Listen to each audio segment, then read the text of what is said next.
Hi friends, ఈరోజు మన topic వచ్చేసి పవర్ ఫంక్షన్ కర్వ్ ఫిట్టింగ్లో power function by using the least square method. ఇంతకుముందు వీడియోలో దీని ఫార్ములా అండ్ ఒక ప్రాబ్లం చెప్పాను. ఇప్పుడు సెకండ్ ప్రాబ్లం చెప్తున్నాను చూడండి. Fit a power function y equals to a0 x power a1 to the data by using the least square method. x values y values ఏమిచ్చాడు? x values 3 4 7 8, y value equals to 2 5 3 1. So మనకి ఎన్ని x terms ఉన్నాయి? 4 x terms ఉన్నాయి and 4 y terms ఉన్నాయి. So solution first given power function ఏంటి? y equals to a0 x power a1. First నేను చెప్పాను power function అంటే ఫస్ట్ స్టెప్ ఏంటి? మనకి ఇచ్చిన పవర్ ఫంక్షన్కి లాగర్థం టూ సైడ్స్ అప్లై చేయాలి. సో లాగ్ బేస్ 10 అప్లై చేయాలి. Log base 10 y equals to log base 10 a0. ఇప్పుడు లాగ్ దీనికి అప్లై చేసామంటే లాగ్ a ఇంటూ b ఏమవుతుంది? Log a plus log b కదా. So log base 10 a0 plus log base 10 x power a1 అవుతుంది. ఏంటి x power a1 అంటే ఈ a1 ఈ పవర్ అనేది లాగర్థం ముందుకు వచ్చేస్తుంది కదా. So a1 log base 10 x. ఇప్పుడు which is in the form of, ఇది ఏ ఫామ్లో ఉంది? y equals to a plus bx. ఇంతకుముందు వీడియోలో నేను ఏం చెప్పాను? It is in the form of y equals to a0 plus a1 x ఫార్మేట్లో ఉందని చెప్పాను. ఇప్పుడు ఎందుకు ఆ ఫార్మేట్లో ఉందని ఎందుకు చెప్పట్లేదంటే a0 ప్లేస్లో a1 ప్లేస్లో b ఎందుకు సబ్స్టిట్యూట్ చేశానంటే చూడండి. ఇప్పుడు మీరు ఏమనుకుంటారు? a0 equals to log base 10 మళ్ళీ a0 ఇలా అయితే మీరు కన్ఫ్యూజ్ అవ్వచ్చు. సో ఈ a0 a1 ఇక్కడ ఇచ్చారు మనకి పవర్ ఫంక్షన్లో ఇచ్చాడు కాబట్టి మనం అలా కాకుండా వేరే ఫార్మేట్లో మనం అనుకోవాలి. So y equals to a plus bx ఫార్మేట్లో అని నేను అనుకుంటున్నాను.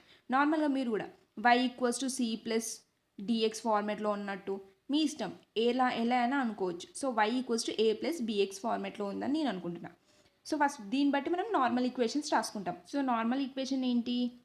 మనం ఈ ఈక్వేషన్ అంటే మనం ఏ ఫార్మేట్లో ఉందని అనుకుంటున్నాం దాన్ని బట్టి చేస్తాం కదా.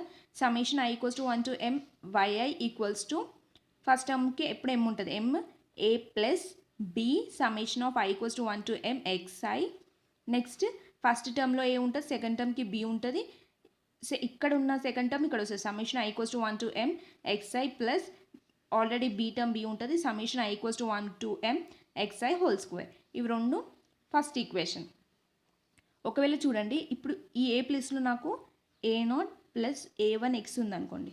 అప్పుడు ఇక్కడ ఏమవుతుంది? ఇక్కడ a0 ఇక్కడ a1, ఇక్కడ a0 ఇక్కడ a1, మిగతాదంతా సేమ్ టు సేమ్ ఉంటుంది. ఎలాంటి చేంజెస్ ఉండవు. ఈ x m ఇవి ఏం చేంజ్ కావు. ఓన్లీ మనం ఇక్కడ ఉన్న ఫస్ట్ టర్మ్ టూ ఈక్వేషన్లో ఫస్ట్ టర్మ్ పెట్టుకోవాలి. అంటే ఇక్కడ a ఉంది కాబట్టి టూ టర్మ్లో a పెట్టుకున్నాం. నెక్స్ట్ ఇది b ఉంది కాబట్టి ప్లస్ తర్వాత ఉన్న సెకండ్ టర్మ్కి b పెట్టుకున్నాం. రెండింటికి అంతే తేడా, ఏం చేంజెస్ ఉండవు. సో ఇప్పుడు మనకి ఈ ఫార్మేట్ ప్రకారం ఇప్పుడు మనం which is in the form of y equals to a plus bx అనుకున్నాం కదా. సో y ఈక్వల్స్ టు ఏంటి? Log base 10 y, a equals to log base 10 a0, b equals to a1, capital x equals to log base 10 x. So ఇవి మనం values. ఇప్పుడు మనం ఏంటిది? Table format చేసి మనం ఏమేమి ఫైండ్ చేయాలి? Summation of y value, summation of x value, summation of xy value, summation of x square value. ఈ 4 వాల్యూస్ మనం ఫైండ్ చేయాలి. సో చూద్దాం ఇప్పుడు. సో చూడండి x y వాల్యూస్ మనకు క్వశ్చన్లో ఇచ్చాడు. 3 4 7 8 x వాల్యూస్ ఇచ్చాడు, y వాల్యూస్ 2 5 3 1 ఇచ్చాడు. సో అవి రాసుకున్నాను. రాసుకున్న తర్వాత మనకి ఏమేమి రావాలని చెప్పాను? Summation of x, summation of y, summation of x square, summation of xy ఇవి రావాలని అన్నాను. Summation of x capital x is equals to మనకి ఏంటి? లాగ్ బేస్ 10 స్మాల్ x కదా. So log base 10 small x అంటే ఏంటి? క్వశ్చన్లో ఇచ్చిన x వాల్యూస్ సబ్స్టిట్యూట్ చేయాలి. అంటే చూడండి ఇప్పుడు log base 10 first x value ఏంటి? 3 కదా. 3 సబ్స్టిట్యూట్ చేసాం. ఏమొచ్చింది? 0.4771. నెక్స్ట్ 4 0.6020 అలా 7 సబ్స్టిట్యూట్ చేసి 0.8450 వస్తుంది. 8 సబ్స్టిట్యూట్ చేసి 0.9030 వస్తుంది. ఇవి x value. Next capital y equals to ఏంటి? మనం which is in the form of y equals to a plus bx అనుకున్న దగ్గర మనకి క్యాపిటల్ y ఈక్వల్స్ టు ఏముంది? Log base 10 y, small y కదా. సో స్మాల్ y ప్లేస్లో ఇది substitute చేయాలి. ఈ వాల్యూ సబ్స్టిట్యూట్ చేయాలి. So first log base 10 y దగ్గర 2 0.3010 వస్తుంది. లాగ్ బేస్ 10 5 సబ్స్టిట్యూట్ చేస్తే 0.6989 వస్తుంది. నెక్స్ట్ లాగ్ బేస్ 10 3 సబ్స్టిట్యూట్ చేస్తే 0.4771 వస్తుంది. నెక్స్ట్ లాగ్ బేస్ 10 1 సబ్స్టిట్యూట్ చేస్తే 0. సో ఎక్స్ స్క్వేర్ అంటే 0.4 ఎక్స్ స్క్వేర్ అంటే క్యాపిటల్ ఎక్స్, స్మాల్ ఎక్స్ కాదు, capital X. 0.4771 whole square 0.2276. Next 0.6020 whole square 0.3624. Next 0.8450 equals to 0.7140. దీని హోల్ స్క్వేర్ ఇది. నెక్స్ట్ ఎక్స్ ఇంటూ వై అంటే ఇది, ఈ ఎక్స్ టర్మ్ ఇంటూ ఈ వై టర్మ్ ఏమొచ్చిందో మనం వాల్యూస్ ఇక్కడ రాసుకోవాలి. ఇప్పుడు చూడండి summation of small X value ఏంటి అంటే ఇవన్నీ యాడ్ చేస్తే నాకు 23 వచ్చింది. Next summation of small y1 value ఏమొచ్చింది, yi వాల్యూ ఇవన్నీ యాడ్ చేస్తే నాకు 11 వచ్చింది. Next summation of capital xi value ఇవన్నీ యాడ్ చేస్తే 2.8271 వచ్చింది. సమ్మేషన్ ఆఫ్ yi ఇవన్నీ యాడ్ చేస్తే 1.477 వచ్చింది. Next summation of X square అయితే 2.1194. Next summation of xi y అంటే ఇవన్నీ యాడ్ చేస్తే 0.9674 వచ్చింది. ఇప్పుడు ఈ వాల్యూస్ వచ్చాయి. ఇప్పుడు ఏంటి నార్మల్ ఈక్వేషన్లో సబ్స్టిట్యూట్ చేద్దాం. చూడండి ఇప్పుడు ఇది formula summation of yi. Summation of yi అంటే ఏంటి, క్యాపిటల్ y అంటే 1.477 కదా. So 1.477 equals to m value ఏంటి 4. m వాల్యూ ఎలా, నెంబర్ ఆఫ్ x వాల్యూస్ ఎన్ని ఇచ్చాడు మనకి 3 4 7 8, 4a టర్మ్స్ ఇచ్చాడు. So 4a plus summation of xi capital xi value ఏంటి 2.8277 కదా 71 కదా. సో అది ఇంటూ b.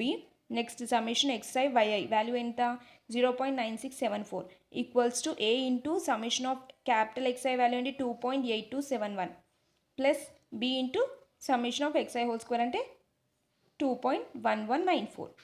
సో ఇప్పుడు మనకి 2 ఈక్వేషన్స్ వచ్చాయి. అది ఈక్వేషన్ ఫస్ట్ వన్ ఈక్వేషన్ 2 అనుకున్నాం, నెక్స్ట్ ఈక్వేషన్ 3 అనుకున్నాం. ఇవి రెండు సాల్వ్ చేసి ఏ వాల్యూ బి వాల్యూ ఫైండ్ చేసి అందులో సబ్స్టిట్యూట్ చేయాలి. మనకి క్వశ్చన్లో ఇచ్చిన పవర్ ఫంక్షన్లో సబ్స్టిట్యూట్ చేయాలి. సో చూడండి ఇప్పుడు ఇవి రెండు సాల్వ్ చేసి మనం ఏదో ఒక వాల్యూ ఫైండ్ చేయాలి, a value B value. So చూడండి ఈ 4 ఇంటూ 2.8271 ఈక్వేషన్ 2ని 2.8271తో ఇంటూ చేసి ఈక్వేషన్ 3ని 4తో ఇంటూ చేసామనుకోండి ఏ వాల్యూ క్యాన్సిల్ అవుతుంది, మనకి బి వాల్యూ వస్తాయి. సో చూడండి ఈక్వేషన్ 2ని 2.8271తో ఇంటూ చేశాను, ఏమొచ్చింది 4.1756 equals to 11.3084a plus 7.9924b. Next equation 3ని 4తో మల్టిప్లై చేశాను, 3.8696 is equals to 11.3084a plus 8.4776b. ఇప్పుడు చూడండి ఇవి రెండు ప్లస్ ఉన్నాయి, సో క్యాన్సిల్ కాదు, ప్లస్ మైనస్ ఉంటేనే క్యాన్సిల్ అవుతుంది. సో ఇక్కడ ప్లస్ ఉంది కాబట్టి ఇక్కడ నేను మైనస్ పెట్టుకున్నాను, అంటే ఆపోజిట్ కింద ఈక్వేషన్లో ఆపోజిట్ సైన్స్ పెట్టుకోవాలి. సో ప్లస్ ఉంది మైనస్, ప్లస్ ఉంది కాబట్టి మైనస్, ఇవి రెండు క్యాన్సిల్ అయింది. 4.1756 మైనస్ 3.8696 ఈక్వల్స్ టు ఏంటి 0.2796 is equals to 7.9924b minus 8.4776b minus 0.4852b. ఇప్పుడు b వాల్యూ నాకు ఏమొచ్చింది మైనస్ 0.5762 వచ్చింది. సో ఈ b వాల్యూ సెకండ్ ఈక్వేషన్లో సబ్స్టిట్యూట్ చేశాను అనుకోండి, నాకు ఏ వాల్యూ వస్తుంది ఏంటి 1.477 equals to 4a plus 2.8271 into b అంటే minus 0.5762. So 1.477 equals to 4a minus 1.6289. ఈ మైనస్ టర్మ్ ఇటు పంపిస్తే ప్లస్ అవుతుంది. సో ఇక్కడ ఏంటి 3.1059 equals to 4a, a equals to 0.7764. So ఇప్పుడు మనకి ఏంటి ఏ వాల్యూ వచ్చింది, బి వాల్యూ వచ్చింది. మనకి పవర్ ఈక్వేషన్ ఏమి ఇచ్చారు క్వశ్చన్లో, y equals to a0 x power a1. కానీ మనకి ఏం వాల్యూస్ వచ్చాయి, ఏ వాల్యూ వచ్చింది, బి వాల్యూ వచ్చింది. మనం ఒక దగ్గర a ఈక్వల్స్ టు ఏమనుకున్నాం లాగ్ బేస్ 10 a0 అనుకున్నాం. ఇప్పుడు ఇక్కడ మనకి a0 వాల్యూ రావాలి. సో a0 వాల్యూ రావాలంటే ఈ లాగ్ బేస్ 10 ఇటు పంపిస్తే ఏమవుతుంది 10 power a. So a0 equals to 10 power a. A value ఎంత వచ్చింది 0.7764. సో a0 ఈక్వల్స్ టు 5.9758 వచ్చింది మనకి. నెక్స్ట్ ఏంటి a1 ఈక్వల్స్ టు మనం b అనుకున్నాం ఫస్టే. చూడండి ఇక్కడ చూడండి మనం ఇక్కడ దాకా మనం లాగర్థం అప్లై చేశాక ఈ which is in form of y equals to a plus bx అనుకున్నాం. ఇప్పుడు మనకి a ఈక్వల్స్ టు ఏంటి లాగ్ బేస్ 10 a0 కదా. Next a1 equals to b. So నాకు ఏ నాట్ వాల్యూ రావాలి కాబట్టి ఈ 10 ఇక్కడ పంపిస్తే అంటే లాగ్ 10 లాగర్థం ఇటు సైడ్కి వెళ్తే ఏమైతే 10 పవర్ ఏ అవుతుంది. సో అది మనం సాల్వ్ చేసాం ఇప్పుడు. So y equals to A not X power a1. A not value ఏమొచ్చింది మనకి 5.9758 వచ్చింది. X power B a1 value అంటే a1 value is equals to B value. B value ఏమొచ్చింది -0.5762 వచ్చింది. సో అది సబ్స్టిట్యూట్ చేసాం. ఇది ప్రాబ్లం. ఏమైనా డౌట్స్ ఉంటే కామెంట్ సెక్షన్లో పోస్ట్ చేయండి. సబ్స్క్రైబ్ చేయడం మాత్రం మర్చిపోకండి. Thank you for watching this channel.